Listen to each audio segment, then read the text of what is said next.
amado Padre Kennedy, nosso pároco desta querida e amada paróquia Santa Luzia de Formosa, paróquia ainda jovem, mas que vai se afirmando nos alicerces da fé do seu povo humilde e simples, desta parte norte da nossa cidade. Querido Padre José Danilo, nosso vigário paroquial que colabora com os serviços pastorais nesta querida e amada paróquia. Amados irmãos e irmãs do canto, da palavra, da Eucaristia e do altar, povo de Deus aqui presente. Nosso Senhor nos reúne nesta noite como seu povo, na sua casa, para rendermos louvores a Deus por mais uma novena da nossa padroeira, realizada com simplicidade e humildade. Nossa igreja está cheia, a capela do Santíssimo cheia de pessoas, lá fora grande número de pessoas também que rezam, embora de forma desconfortável, por falta de espaço, mas com muita alegria no coração. Não é para menos porque Santa Luzia é uma das santas mais populares do mundo, que apesar de ter levado tanto tempo para a certeza histórica da sua existência, só no ano 1800 e pouco que foi encontrado o seu túmulo, com a devida inscrição, mas já desde o início do cristianismo, o Papa Gregório Magno já havia estabelecido a devoção a Santa Luzia, que provavelmente deva ter sido martirizada no ano 304. Depois de ir para tantos lugares, os seus restos mortais se encontram na Catedral de São Marcos, em Veneza, na Itália. É uma santa italiana que sofreu martírio durante o execrável reinado do imperador Diocleciano, o último a perseguir sistematicamente os cristãos de uma forma terrível, dura, como a igreja sempre foi perseguida, maltratada, vitimada, sobremaneira nos sistemas comunistas, que não serve para outra coisa senão trazer a pobreza, a miséria, a perseguição a Deus e a quebra da liberdade. O tesouro da liberdade é sempre estragado, destruído pela sanha dos covardes ditadores. E gente com vocação para ditador é o que não falta no mundo. Os mártires são vítimas dessas criaturas humanas tremendamente execráveis, que rouba a liberdade das pessoas, que destrói, que prende, que maltrata, que cerceia o direito de expressão, como nós estamos vivendo no nosso país, um sistema de exceção. O que a gente fala aqui pode resultar numa prisão. Os mártires enfrentaram com o testemunho, muitas vezes silencioso, como foi o testemunho de Santa Luzia, esses tiranetes que a todo custo tenta silenciar a palavra e o testemunho dos que se entregam a Deus. Santa Luzia, do início do cristianismo, juntamente com tantas outras virgens, sofreram drasticamente o martírio. O que é o martírio? É uma palavra que significa testemunho. O martírio é você testemunhar com o derramamento do sangue o seu amor incondicional a Jesus. E no Império Pagão de Roma, os cristãos eram inquiridos: aceite o imperador como Deus, aceite os deuses de Roma, abdique de crer neste crucificado fracassado que morreu, ajoelha-se diante do imperador. E os cristãos nunca fizeram isso. Talvez a nossa genuflexão diante do Santíssimo Sacramento seja uma alusão a essa prática dos cristãos que se ajoelhavam somente diante de Cristo, e não diante dos homens, não diante dos tiranos, dos covardes, dos miseráveis que se colocam a controlar a vida das pessoas. E geralmente o tirano, ele é acompanhado da corrupção. Todos os tiranos são corruptos. Todos. Nenhum deles fica a desejar. Quando morrem esses tiranos, como morreu Fidel Castro, até hoje eu não sei se já resolveram o problema do dinheiro que essa gente deixa. Arranca o estômago do pobre, para que o pobre morra de fome.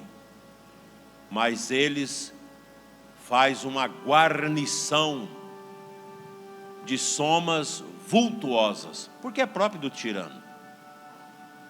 Basta a gente lembrar agora, bem pouco tempo aqui no Brasil, bem recente, mas a gente vai esquecendo, a tirania da Covid.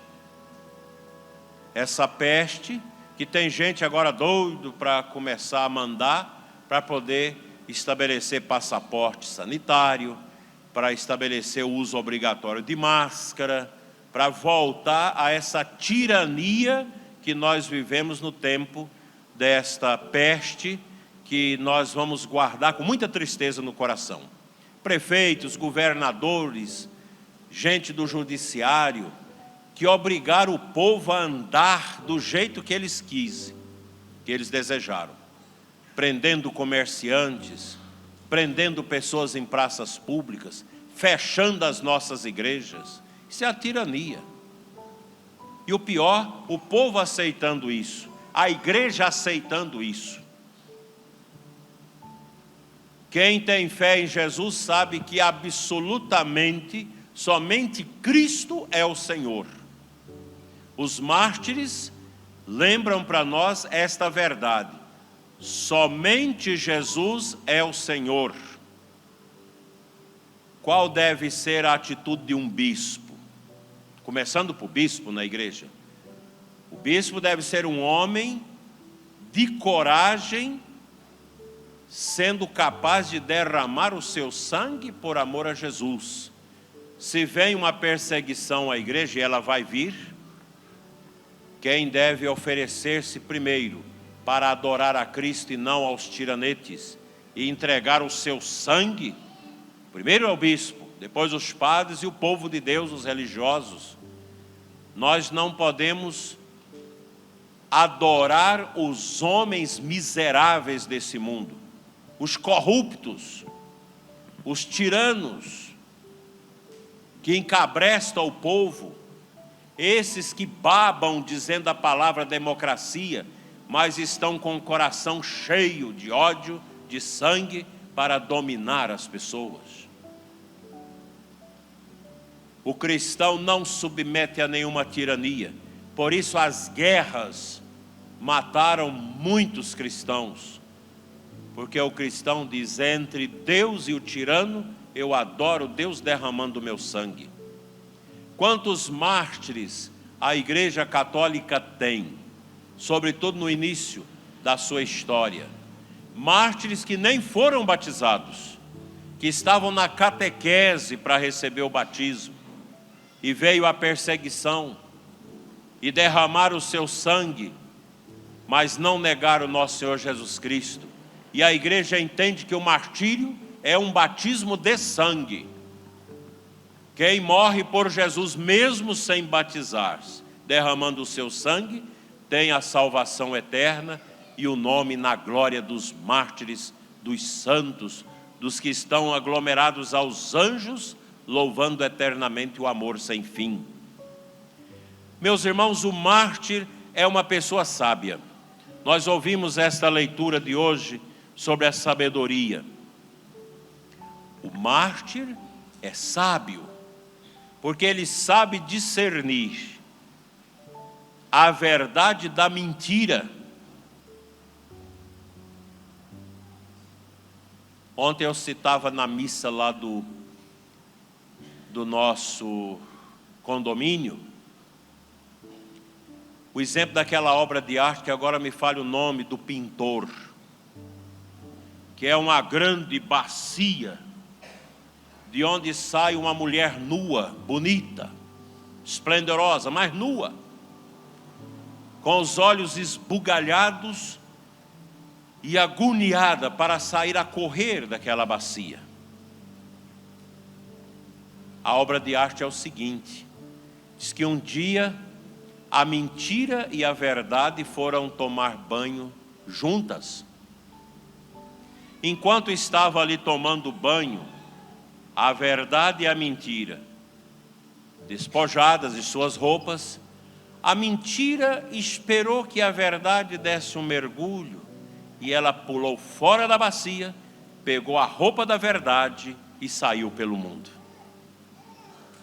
E a verdade corre atrás da mentira até hoje para tomar-lhes a roupa. Por isso, meus irmãos, que a mentira sempre se apresenta vestida com a verdade, com a roupa da verdade. O que a gente precisa fazer? Despojá-la, arrancar-lhes as roupas, porque a gente vai ver que é a mentira. Enquanto que a verdade anda nua e crua. A verdade, ela está se estampada, do jeito que ela é. A verdade não tem falsidade. A verdade é límpida. E a mentira, tão falsa, tão patética, que se apresenta com a roupa da verdade para nos enganar, através do macumbeiro, através do falso político, através dos corruptos que pululam esse país nosso, que apresentam com as suas caras lambidas, rindo da sociedade nossa brasileira, voltando às cenas dos seus costumes horrorosos, que é tirar aquilo que é do povo para engordar seus cofres. A mentira é assim, ela se apresenta risonha, bem vestida, mas a veste dela não é dela. Ela roubou da verdade. E o santo, o mártir, sabe que a verdade é nua. A verdade não tem nada que tampe a sua objetividade, a sua realidade. Os mártires optaram pela verdade, abraçaram a verdade, tomaram sobre si a verdade, porque a verdade é Deus, meus irmãos, é Cristo, é Jesus que diz: eu sou a verdade. E quem tem a verdade tem a liberdade. Os mártires morreram, muitos amarrados, acorrentados. O tirano pode tirar a liberdade do corpo, pode matar o prisioneiro como matou João Batista, mas o tirano não pode prender o espírito, a fé, a verdade que está dentro do coração. E Jesus diz: não temais aqueles que matarão os vossos corpos, temam aquele que pode matar a sua alma. E a espada do mal para matar a alma é a mentira. Porque a mentira, ela está arraigada no ser objetivo do demônio. Porque Satanás é o pai da mentira, como diz a Bíblia. Quem não busca a santidade serve à mentira. E nós às vezes temos medo da verdade, porque a verdade tira o nosso conforto. É mais fácil eu falar para vocês aqui: olha, Jesus é maravilhoso, Ele é o perfume que entrou nas narinas de Santa Luzia, Ele é a bênção, Ele te ama, Ele é maravilhoso. É muito bonito falar assim e não falar das coisas concretas, do pecado, da miséria, que são as espadas que abrem o peito da nossa vida e nos esgota para o mal. Católico verdadeiro não pode ter medo de morrer pela verdade. Nós devemos andar de braços dados com a verdade. E devemos chutar da nossa frente a mentira. E às vezes, nós na nossa carnalidade, a gente tem aquela impressão que o mal, que a mentira está vencendo. Ah, o mal vence. Não vence. O bem sempre vence. A mentira, a corrupção, as misérias, a tirania, ela tem as pernas curtas e vinga por pouco tempo. Às vezes vinga 100 anos, 100 e poucos anos. Mas um dia cai por terra. Porque a verdade vence. A mentira pode contar todas as falsidades dela, mas chegará um momento que ela perderá as roupas da verdade, as roupas do disfarce, e ficarão nua, diferente da verdade, porque a verdade é bonita, ela é esplendorosa, mas a mentira desnudada, ela é um cadáver putrefato, fedorento, miserável, caindo e derretendo-se aos pedaços. Por isso que a sabedoria dos mártires os levaram a inclinar o coração sempre para a verdade, tendo às vezes que derramar o sangue e perder essa vida nossa passageira por amor a nosso Senhor Jesus Cristo. Nós cantamos o salmo hoje, que é aquele salmo da degradação do povo de Israel para a Babilônia. Momento muito difícil, no ano 585 a.C., quando a Babilônia destruiu Jerusalém, destruiu o templo, amarrou em cordas, a mando de Nabucodonosor, todos os judeus e judias saudáveis, e deixou para trás as crianças, os velhos, os doentes, a morrer de fome. E as crianças que gritavam muito quando via seus pais amarrados, os soldados as pegavam pelos pés e quebravam suas cabeças nos rochedos das ruínas do templo de Jerusalém. Está no Salmo. A tristeza de ir amarrado em cordas para a Babilônia. O sofrimento, o exílio, a dor. E lá na Babilônia, os soldados que vigiavam-os como escravos, naquelas lavouras, nos pântanos, falava para eles: cantem um canto de Sião. Sião é o monte de Jerusalém que está próximo do templo. E o Salmo diz: como havemos de cantar nossos cantares numa terra estranha? Ali nós pendurávamos nossas harpas e eles pediam para a gente cantar. Como nós vamos cantar? Mas é ali, meus irmãos, que nasce o profeta Ezequiel, que anima o povo na esperança para voltar à liberdade. E assim como tem o salmo que fala da saída triste, tem o salmo que fala da volta. Parecíamos sonhar. quando voltamos. Na ida era sofrimento, na volta agora é alegria. O martírio é uma dor que vai à morte, ao derramamento do sangue. Mas passada aquela morte, é a alegria da volta da alma a Deus. Santa Luzia fez essa experiência. Morreu, martirizada, jogada no chão. Tentaram levá-la para jogá-la no prostíbulo, para ser estuprada pelos malvados.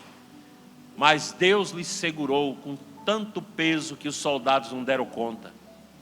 E eles derramaram parafina quente e azeite quente em cima do seu corpo, para queimá-la e matá-la. E ela não morria, até que o soldado decepa o seu pescoço do corpo com uma espada. Morreu louvando a Deus, como virgem pura e mártir. Quanta riqueza nisso! Daí que o Evangelho nos fala desse ódio do mundo aos cristãos. Nenhuma religião foi tão odiada no mundo como a nossa. Em todos os tempos, há um ódio, uma revolta do paganismo contra o cristianismo, contra a fé. Quanto sofrimento aqui no Brasil mesmo de perseguição à igreja. Quantos mártires nós temos também no nosso Brasil, que morreram, bispos que morreram defendendo a fé, que foram mortos pelas sociedades secretas. Nossos mártires de Cunhaú e Uruaçu, no Rio Grande do Norte, que foram violentamente mortos pelos holandeses. Um dos mártires, o soldado fez questão de abrir as suas costas com a espada e tirar o seu coração ainda tremendo e jogar no chão, porque eram católicos, porque adoravam o Santíssimo, amavam o Sagrado Coração de Jesus. Vós sereis odiados por todos por causa do meu nome. Hoje eu ouvia um áudio de uma brasileira que mora na Argentina há 30 anos. E ela dizia do começo da perseguição daquele sistema comunista que está sendo implantado ali, à igreja, aos colégios católicos. Quanta perseguição à igreja no Chile, na Venezuela, em Cuba, na Nicarágua, na China nem se fala. Nós temos bispos nossos na China, que para sobreviver na clandestinidade, reza pouco e trabalha muito. Um trabalha de gari, ninguém sabe que é o bispo. Trabalha de gari. Quanto sofrimento. E às vezes nos preocupa que essa perseguição à igreja já é bíblica e ela vai chegar até nós. Chegará o tempo em que muita gente vai negar Jesus por apego ao corpo. Não terão coragem de testemunhar o seu amor por Cristo. Mas nós devemos nos preparar para esse tempo. Tempo do anticristo, que sempre está andando nas curvas da história. Mas agora nós estamos chegando a esse tempo.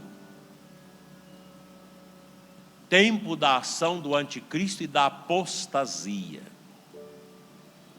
Por isso que muitos aqui se dizem católicos, mas não obedecem à orientação da igreja. Você faz aborto, fica bravo com os padres quando os padres falam contra o aborto, porque padre está fazendo política, falando contra o aborto, você está falando contra seu candidato abortista. Tem católicos assim. Nós tivemos um padre da diocese processado, porque no dia 8 de outubro, falou duramente contra a cultura de morte, contra o aborto. E falou que o católico não deve apoiar quem é abortista.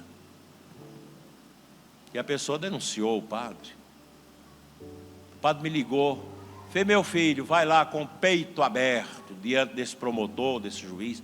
Vai lá e diz: eu sou padre da Igreja Católica e defendo a vida.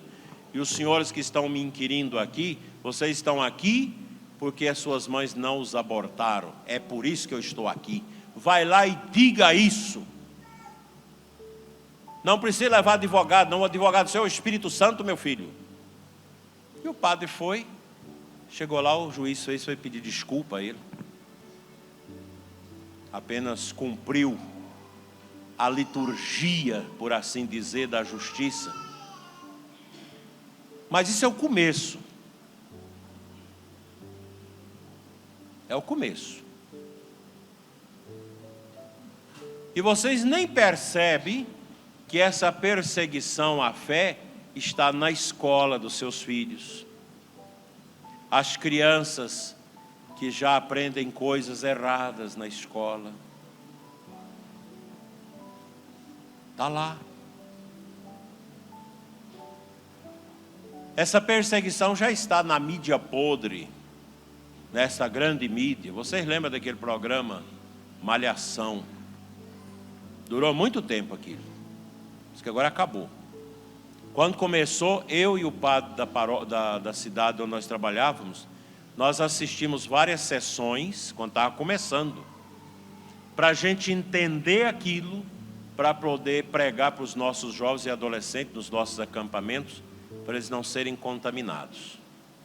E outro dia, eu fiquei muito feliz de ver um jornalista sério, conservador, entrevistando um grande pensador aqui do Brasil, analisando a influência da malhação na vida da família brasileira. Depois desse programa, aumentou muito as separações, porque pegava os adolescentes à tarde, quando a mãe e o pai estavam fora de casa, os meninos assistindo malhação, aprendendo a desobedecer o pai, aprendendo a não obedecer mãe, aprendendo a fazer sexo fora do tempo, aprendendo a debochar do casamento, tudo isso. Eu sei que muitos de vocês não gostam que a gente fala disso. Eu não estou aqui para agradar ninguém. Estou aqui para falar aquilo que a igreja pede que a gente fale. O bispo quer agradar o povo, ele está no inferno. Não tem que agradar ninguém. Como outro dia eu fazendo uma homilia, alguns professores saindo da igreja. Não tem problema. Eles estão errados. Porque não querem escutar a verdade. Quem está aliado ao comunismo não aceita o contraponto. Não aceita a contestação das suas ideias. E por isso tira a liberdade do povo para todo mundo ter que obedecer às suas misérias. Vai acolhendo isso. Que vocês vão receber as mesmas críticas que os jovens hoje fazem aos seus pais lá na Venezuela. Por que vocês deixaram o país virar isso? E os pais, bicudos, cabeça baixa, têm que escutar em silêncio. Porque não escutaram a sabedoria de Deus e preferiram abraçar as mentiras dos homens. É essa mentira que está aí na grande mídia, apoiando o cerceamento da liberdade. É essa mentira que anda por aí, rindo das atrocidades que se faz contra a liberdade humana no Brasil. Mas isso tudo tem pernas curtas. E a igreja, com seus 2000 anos, assiste o funeral de todos os tiranos. Todos morrem. Ninguém fica para a semente. todos morrem. E muito triste quando se morre injuriado pelo povo. Os mártires morreram sendo glorificados por Deus e pelo povo. Eu vou deixar aqui a sugestão de um filme que vocês poderão baixar. É sobre as Carmelitas, o martírio das Carmelitas na Revolução Francesa. Como é que é o nome do filme, Padre Danilo? Tem um nome, né? As Carmelitas. Vocês colocam lá, as Carmelitas martirizadas na Revolução Francesa. 18 freiras, de um Carmelo, de um mosteiro. Freiras que rezavam e que foram presas, levadas à Praça da Bastilha para serem guilhotinadas. São mártires.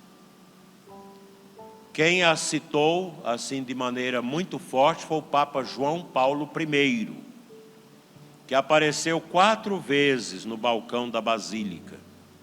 E numa dessas vezes ele citou o martírio daquelas freiras, que foram arrancadas do convento, colocadas num carroção e levadas aos solavancos para serem guilhotinadas. Chegando lá naquele patíbulo, a madre de Santo Agostinho, a superiora, perguntou ao juiz: por que nós estamos sendo condenadas? Que a tirania é assim: condena sem processo, sem direito do condenado se defender, sem testemunhas. É igual aqui no Brasil. O mesmo que condena é o mesmo que é réu, é o mesmo que julga, é o mesmo que prende. E o juiz diz: por pertencerem a uma religião, fanatismo. Por quê? Fanatismo. O que é isso? Vocês pertencem a uma religião. A Revolução Francesa matou mais de 3.000 padres. Não sei quantos mil freiras. É Os Diálogos das Carmelitas, o nome do filme. O Diálogo das Carmelitas. Vocês podem procurar na internet, vocês acham. Vale a pena ver esse filme. E então a superiora diz para as irmãs: ó irmãs, nós somos felizes porque pertencemos a Jesus. Vamos morrer em paz. E começa a cantar o canto Veni Creator. Esse canto que foi composto para o jubileu do ano 900 da igreja. Imagina, mais de 1000 anos atrás. Uma a uma as freiras foram, lá no filme, mostra, cortando a cabeça das freiras, jogando para lá. A última foi a superiora, que olhou para o povo e falou em alta voz: o amor vencerá. É claro. Quem estava ali? Uma multidão de pessoas com os terços na mão, rezando pelas mártires, passando aquela força para as irmãs, porque elas estavam mergulhando agora na Páscoa do ressuscitado, morrendo em Cristo. Esse é o testemunho. A igreja vive esses testemunhos constantemente. Quantos e quantos cristãos neste momento estão sendo perseguidos, mas não são capazes de dobrarem a sua liberdade à tirania de ninguém. Que nosso Senhor Jesus Cristo, Rei do Universo, que governou o coração de Santa Luzia e dos mártires, governe o nosso coração, para que, ao exemplo da nossa padroeira, nós possamos dizer: sim, aqui eu estou, não tenho apego a nada, a minha vida te pertence, meu Senhor. Que a Imaculada Conceição nos ajude a preparar também para possíveis martírios, e que a graça de Deus nos cubra com seu amor eterno. Amém.